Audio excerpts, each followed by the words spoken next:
46-year-old female, and her mom, 69-year-old female,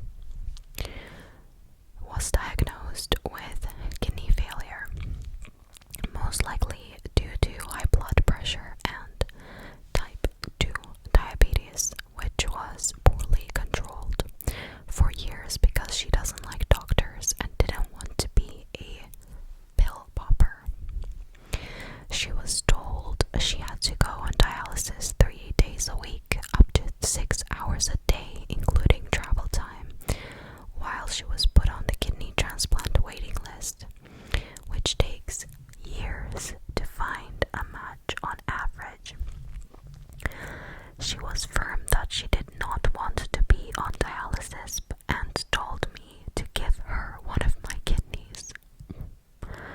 She said she had raised me and provided for me all these years, put me through college, etc. Now she needed this from me.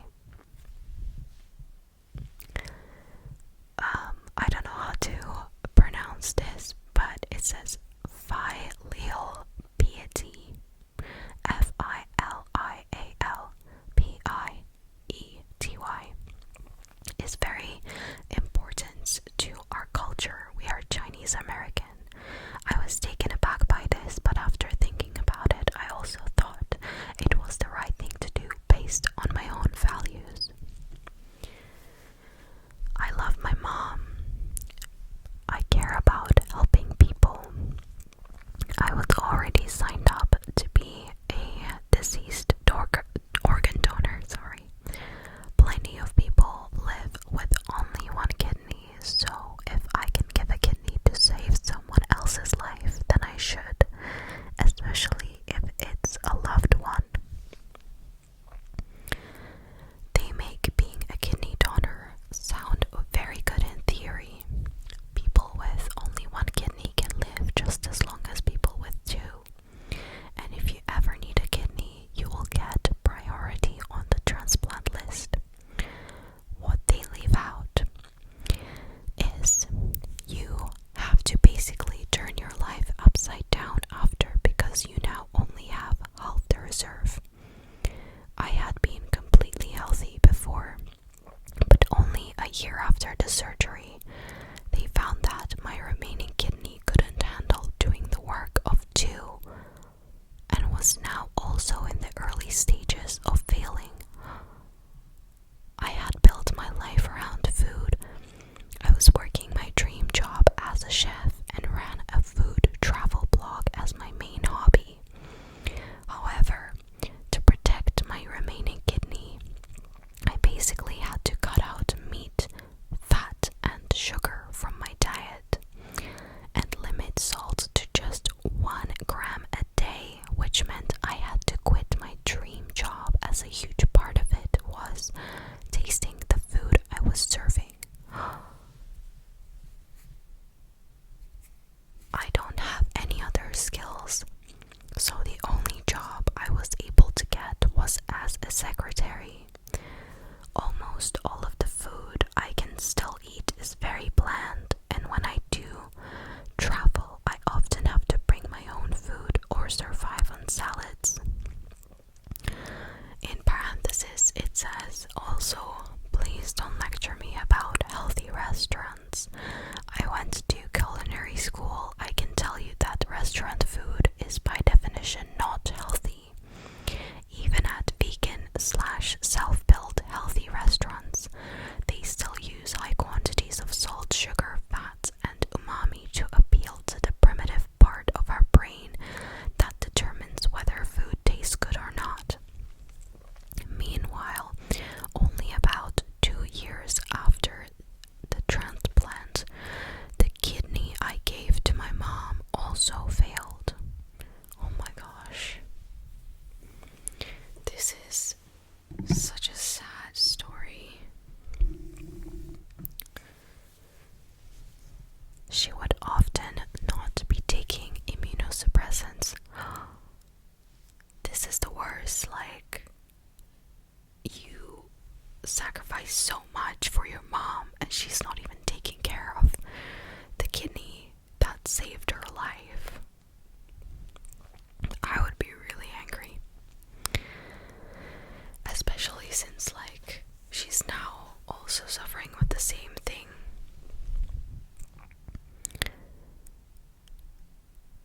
she wasn't taking the immunosuppressants often because after the transplant she could not tolerate the side effects. It's possible her hypertension or diabetes were still not optimally controlled, and she did not make any of the dietary changes. She is now back on dialysis and the waiting list.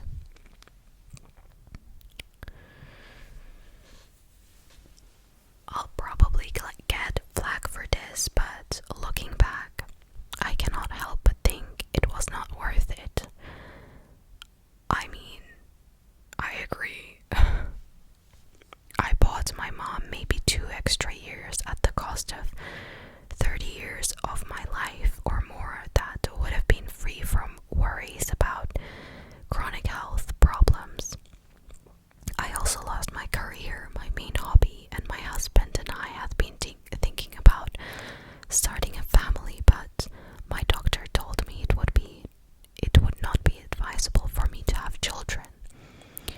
I was previously healthy, but am now on several medications to try to stretch my remaining kidney as far as possible before I have to go on dialysis. And even if I do get a kidney transplant, I will have to take strong immunosuppressants with significant side effects for the rest of my life, unlike the benign blood pressure and sugar meds my mom could have just taken like she was supposed to do, to not be in this position in the first place. My mom lived a full life, almost 70 years, and to try to buy her a few more years, I feel like I cut mine in half. So this is when it originally ended, and they did an update saying it means a lot that they got a lot of support and positivity in reply to her post, and addressed a few points that people asked her about. And she said that she's talking to a therapist and they're trying to work through was my decision to donate really my own, based on her own values, or was she influenced into it by her mom and the norms of how she should have behaved towards her because she's her mom. And at the time she says that she thought she was weighing the two separately, but her therapist said she basically helped her identify that the values that she thought she had were spoken through her unconsciously, or she might have been manipulated by her mother, which is the worst case scenario. And she learned from therapy that a core value that a lot of my beliefs stem from is that a year of life for me is not special or worth more than a year for anybody else, and vice versa. But just looking at it objectively, my mom does not have many years left, regardless of whether she got a kidney, while I still had a lot of years to potentially lose by giving one away. So even just based on that, forget anything about rare complications or transplant rejection. If I had had this mindset, then I probably would have said no. As for my current job, it's true secretarial work isn't what I find stimulating. When it became apparent that I would have to switch careers, I considered going back to school to do something with technical and leadership potential like I had in the kitchen. Maybe engineering, or even, as a long shot, go to medical school. But I had to suppress those notions, as the reality was I could not afford to take risks, like go hundreds of thousands of dollars into debt for 48 years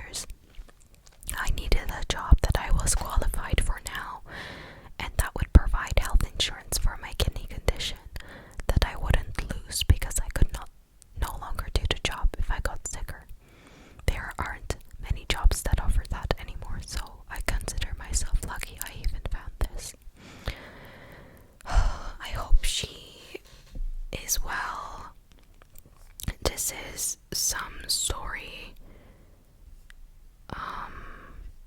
Somebody was like, your mom is a selfish bitch, in my opinion. She raised you, therefore she gets to harvest your organ for her benefit, question mark.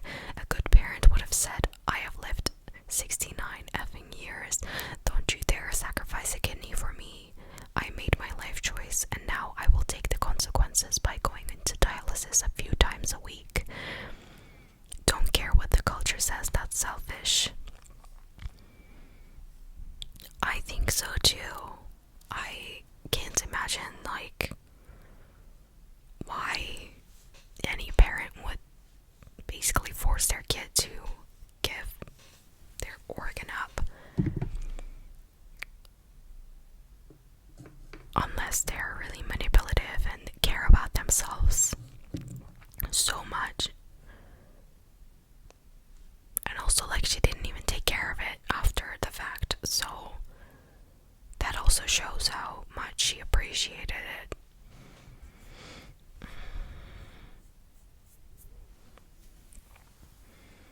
Damn. Alright, let's move on. That was a big one.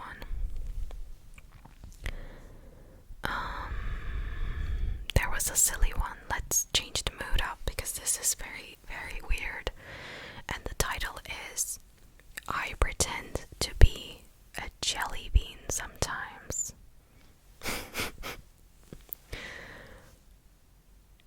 So I know the title sounds weird and made up, but it is really true. Often I have trouble falling asleep and start by counting. Once I reach 1000, I give up on counting and pretend to be a jelly bean. There you go, guys. My job here is done. You can pretend now that you're a Haribo golden pear or a jelly bean. What kind of jelly bean would you be? What flavor would you be? Think about that while you fall asleep, and I'll see you guys later in another video.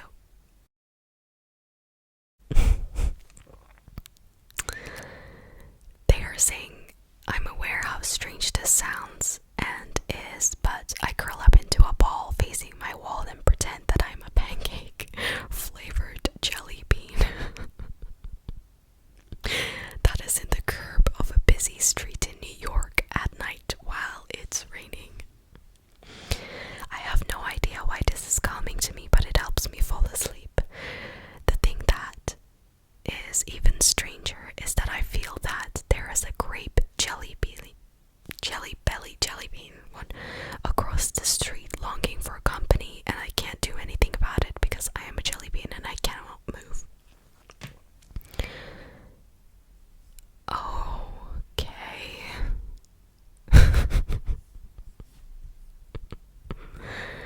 That is funny. But yeah, now you have that tip.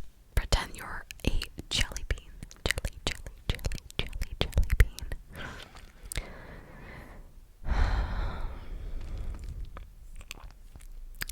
Someone is saying that they never graduated high school, that they're 50 years old, married, have kids and grandkids. They dropped out in their senior year and never said anything about it, and their parents never brought it up. They started and run several companies and do okay, just never really thought about it. I do regret it, obviously. Everyone just assumes I did, I guess. Anyway, there's my 30-year-old big secret.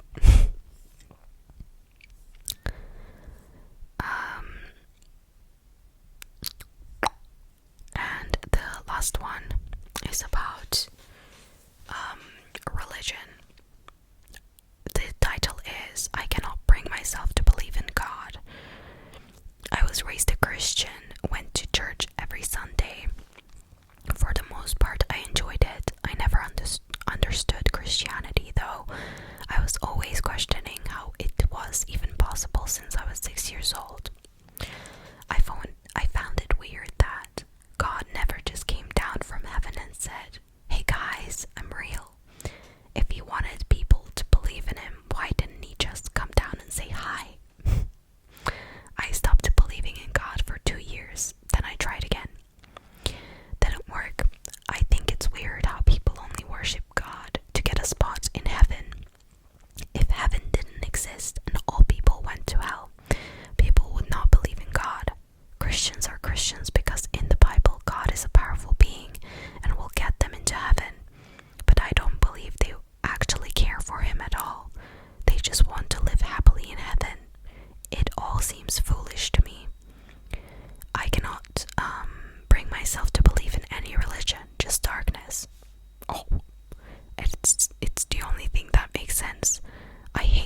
Christians also try to turn me into a Christian, and I explain to them I can't.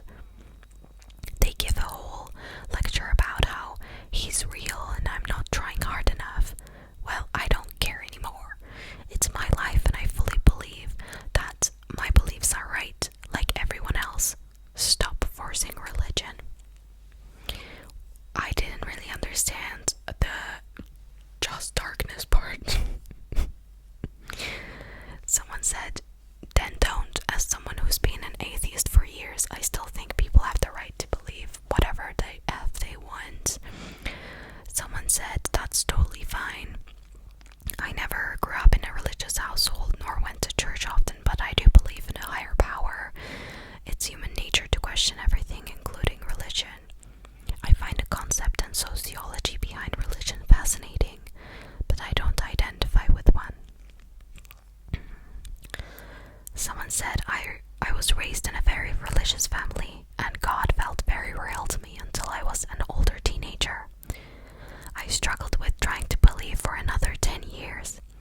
Then one day I woke up and I didn't believe anymore. It was the most wonderful feeling. This feeling of guilt and cognitive dissonance just fell right off me, and it changed my life for the better. When you've struggled to believe nonsense and you can finally put it all down and see reality, everything makes sense from a secular viewpoint. Nothing makes sense from a religious perspective. Realizing that and having the courage to embrace the truth, it was exhilarating. Believer here, another comment says, and I find myself amazed at how bad the church is at their outreach. All of your issues raised here have scriptural response, but the church in general does a horrible job of actually using scripture. Instead, they guilt you when you have those questions. Many of them don't get it themselves, so they try to force it. If you ever find yourself seeking again, I'd simply advise you to keep seeking until you find someone that doesn't use guilt and fear tactics. They are out there. And then somebody is talking about there are some fake churches who cause problems because I guess they use fear mongering, which is a massive problem in America. And we have back row Christian, in quotes, the ones that show up and pretend but go home and live a life completely contradictory. They sin, then they gossip when they find out some other person in their church does the same sin. Then they pretend they are better than the other people, when the reality is Christians are no better than anyone else.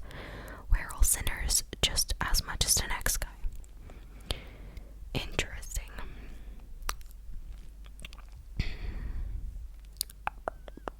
Well, yeah, let me know what you think about this. I thought it might start a discussion if anybody was interested in giving their 2 cents, if they believe or not. I don't believe in religion as a concept.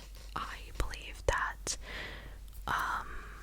you can believe in a God or, I don't know, a higher power, or be agnostic or whatever. Like, believe what you want. I'm not gonna hate on you just because of that. But if you're discriminating against people because of your belief and because they don't subscribe to it, then it's like, is your religion that friendly?